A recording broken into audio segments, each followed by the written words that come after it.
email did $2 million, right, of the whole campaign. And the reality of it is that the email marketing platform and GA4 are both telling the truth. They're just telling two different stories. And so you have to choose the narrative, choose which story we want to tell.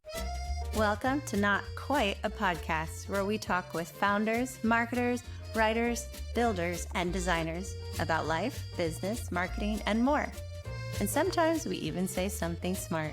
When that happens, we take the best of our talks, tidbits, and wisdom and post it here for our listeners.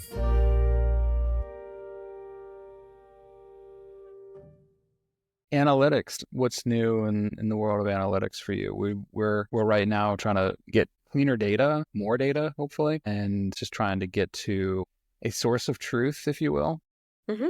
At some point, you're going to have to just pick a line and be like, this is how we measure everything. And that's challenging because, we look at, every platform out there, and the way they do attribution is just whatever's in their best interest. Attribution is one of those conversations that I remember having 10 years ago and trying to justify to a client. And it was just such an interesting conversation because they wanted a certain amount of extra credit to the first click or the last click. It's like, okay, but what about the nurturing that you've done? Or should it be, a portion of credit given to everybody? And I remember using some of the most well-known attribution tools. I run a lot of testing and A/B testing and looking for that statistically significant data. And then I'd say from an analytics point of view, I think the thing that's limiting is that your actions and the way that you're reading that data is only as good as the data itself. I've had experiences with clients that have said, oh, we don't want any analytics audits. We don't want you to analyze it. We don't want you to give us recommendations. We don't want you to scrub it.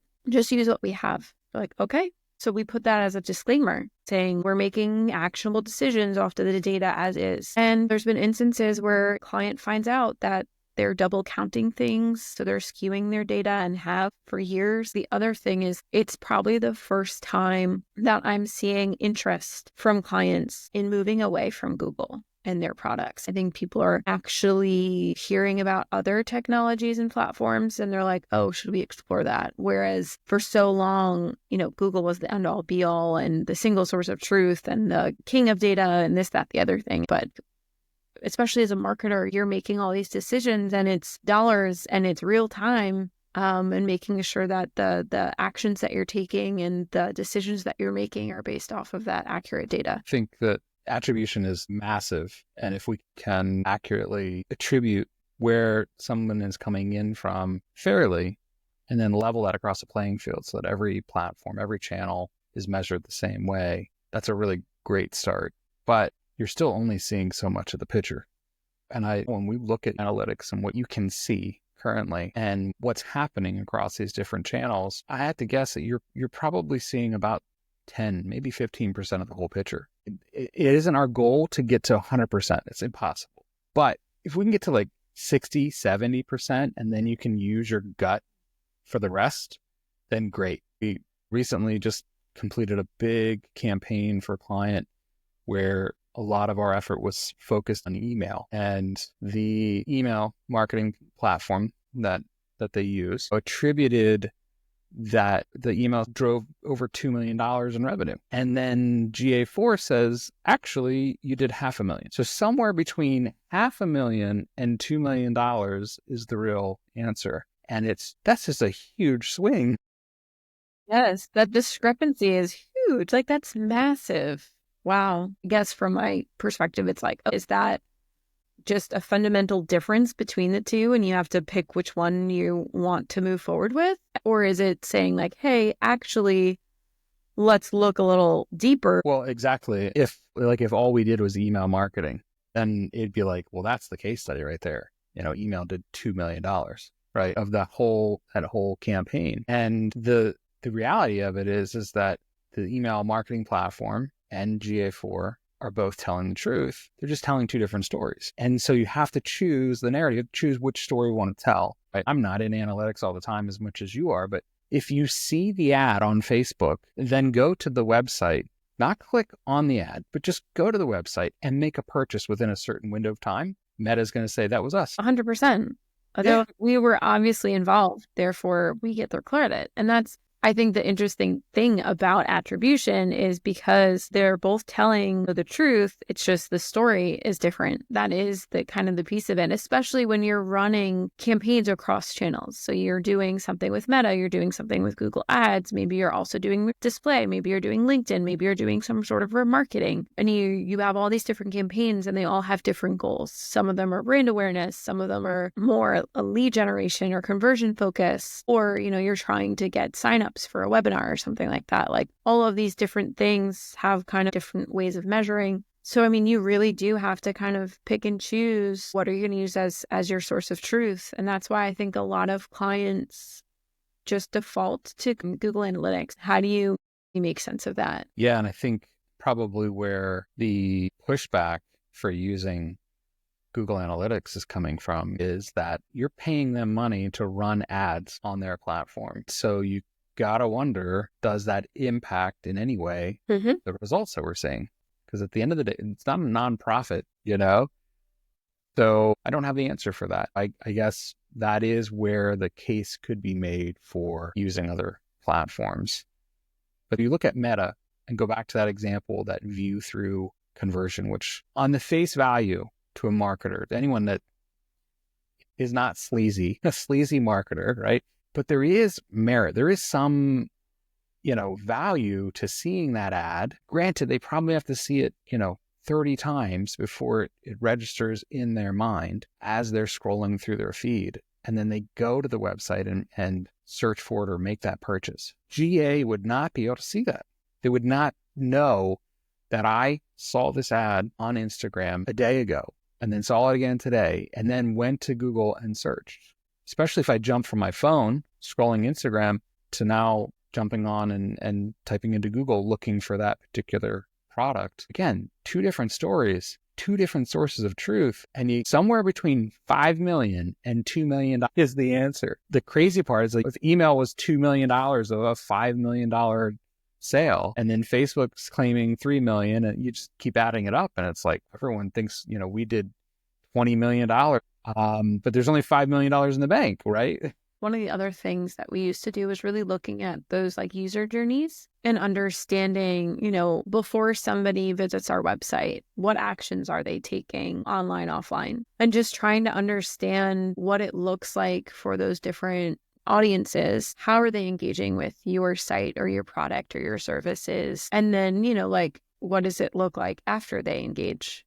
Are they going to be a long-time user or a long-time customer or something like that? The data that you're getting, it's a tiny portion of that whole picture, and just trying to make sense of it. That's the other thing that we're seeing clients asking for: dashboards, reporting in different ways and different visualizations so that they can try to make sense of all these different platforms and what's successful and what's not. Yeah. I can't think of the name of this metric, but it came up recently and I told them to forget it because there was a technical term for this, but it was essentially like put all of your marketing dollars into the same bucket across all your channels, and then just divide by your revenue. It was a pushback on a client that was trying to hit a 20 ROAS, which we hit. We did hit it and we've maintained it. And it was not easy, but the initial reaction was like, we can't hit that. I'm like, well, they are the client. If we can't hit it, we can't hit it. They won't be our client for very much longer then. That's the reality. So if that's what they're up against internally with their own stakeholders, et cetera, we either play ball or we don't. And I'd much rather get in a situation with a client and be upfront about it and be like, that's a high goal. That's a really high goal to hit. And we're going to do our hardest to get there. And I can say that we're right under 20 with some of the campaigns in the last several months hitting 20 or better. And it's been a lot of work, but it came from basically not convincing the client that it was the wrong metric, because if that's how they need to justify it, and that's how they need to do it. Right. So then it just becomes, managing expectations and managing. So a lot of times it's the same amount of work as it is to manage a couple $100 a day versus a couple $1,000 a day.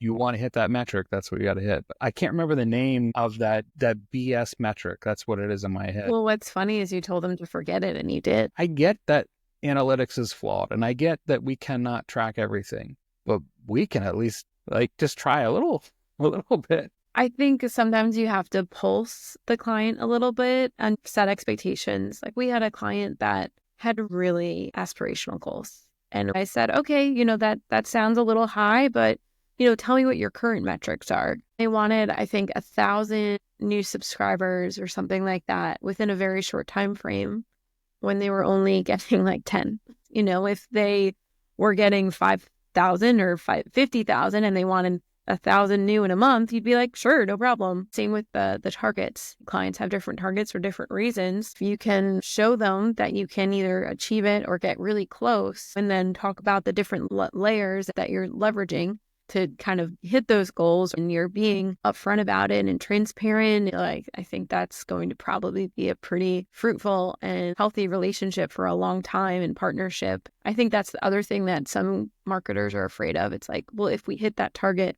then they're going to increase it next year. And I'm like, not necessarily. I'd much rather find out that we're not going to be a good fit sooner rather than later.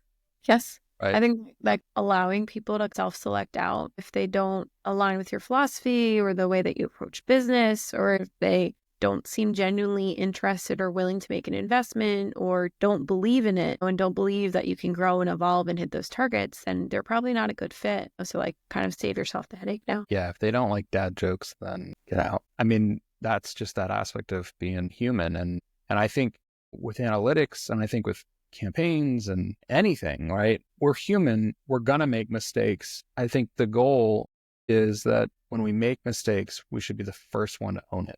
If somebody screws up, I'd much rather them come to me right away and be like, hey, I screwed this up and I've fixed it now, or I have a way to fix it, and here it is, right? Rather than trying to like cover it up. I remember Absolutely. Years ago, we had a client that we were doing paid search campaigns with, and they were really looking for last click attribution.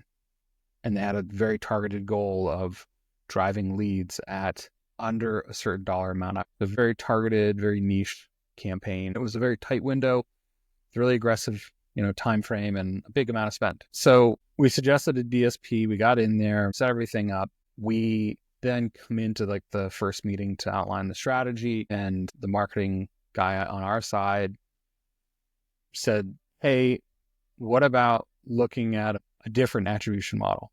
And he made a case for it. And the client came back and was like, no. And so I said, we'll move forward with that goal in mind. And that's what we'll try to achieve. So we had about a 3-month runway on it to try to test it out, see if we could hit it.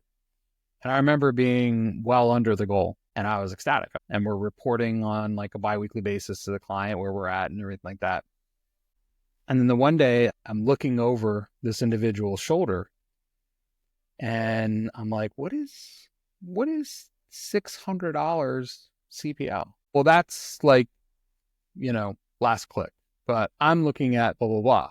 And that's where this number's come. And I was like, were you not in the same strategy meetings? Like, we've been talking about this. I've been presenting this. I've been trusting that we're all speaking the same language. As soon as I found that out, immediately went back to the client. I was like, listen, here's the deal. We've been saying we've been hitting like $60 CPL. And I think in reality, it was in the 300s, which was just not a good, fun conversation to have. The silver lining on it was I fired that team member before that client fired us.